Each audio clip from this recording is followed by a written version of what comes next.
میں آپ لوگوں کو حضرت شمعون علیہ السلام کا قصہ سناؤں گی۔ حضرت شمعون علیہ السلام دنیا کے سب سے طاقتور انسان تھے۔ اللہ تعالیٰ نے انہیں اتنی طاقت دی تھی کہ وہ جنگ میں اکیلے جاتے تھے اور جنگ جیت کر آ جاتے تھے۔ 70 لوگ بھی اگر ان سے لڑیں تو وہ ایک اکیلا ہی کافی ان کے لیے تھا۔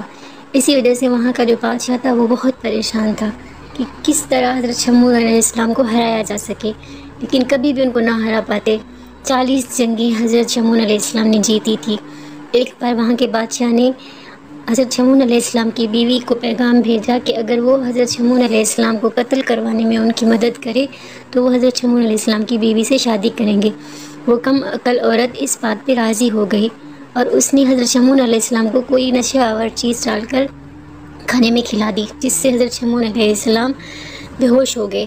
اور پھر اس عورت نے ان لوگوں کے ساتھ مل کر حضرت شمعون علیہ السلام کو زنجیروں سے باندھا، لیکن جیسے ہی حضرت شمعون علیہ السلام کو ہوش آیا تو اس نے ساری زنجیریں توڑ دی اور جو بھی لوگ ان کو قتل کرنے آئے تھے ان سب کو ہلاک کر دیا۔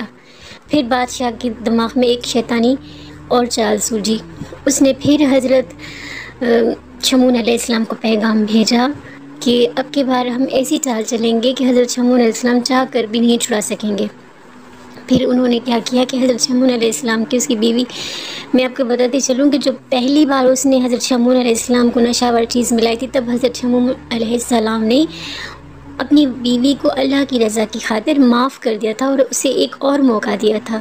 لیکن دوسری بار بھی وہ کم عقل عورت اس بادشاہ کی باتوں میں آ گئی اور اس نے حضرت شمعون علیہ السلام کو پھر سے کھانے میں نشاور چیز دی، اور اس بار اس نے یہ کیا کہ حضرت شمعون علیہ السلام کے جسم پر جو بال تھے وہ بہت لمبے لمبے بال تھے، اس نے انہی بالوں سے ان لوگوں نے حضرت شمعون علیہ السلام کو باندھا، لیکن جیسے حضرت شمعون علیہ السلام کو ہوش آیا تو وہ خود کو نہیں چھڑا پائے، اور اسی وجہ سے انہوں نے بہت بے دردی سے حضرت شمعون علیہ السلام کو شہید کیا۔ اتنا بے دردی سے کہ اس کے کان، ناک، ہاتھ، انگلیاں، پورے جسم کے ہزاروں ٹکڑے کی اور وہ ٹکڑے دریا میں بہا دیے۔ حضرت شمعون علیہ السلام، میں آپ لوگوں کو بتاتی چلوں، حضرت شمعون علیہ السلام وہ انسان ہے کہ اللہ تعالیٰ نے جن کو دوبارہ زندگی دی تھی، پھر اللہ کے حکم سے ان کے سارے اعضاء جڑ گئے اور وہ مکمل بن گئے اور اللہ نے انہیں دوبارہ زندگی دی، اور پھر حضرت شمعون علیہ السلام نے اپنی اس بیوی کو طلاق دے دی اور اس بادشاہ کو بھی قتل کر دیا اور اپنی پوری زندگی گزاری۔ اگر آپ لوگوں کو ہماری یہ ویڈیو اچھی لگے تو ہمارے چینل کو ضرور سبسکرائب کیجیے گا اور شیئر بھی کیجیے گا۔ مزید اچھی ویڈیوز کے لیے ہمارا چینل دیکھتے رہیے۔ تب تک کے لیے اللہ حافظ۔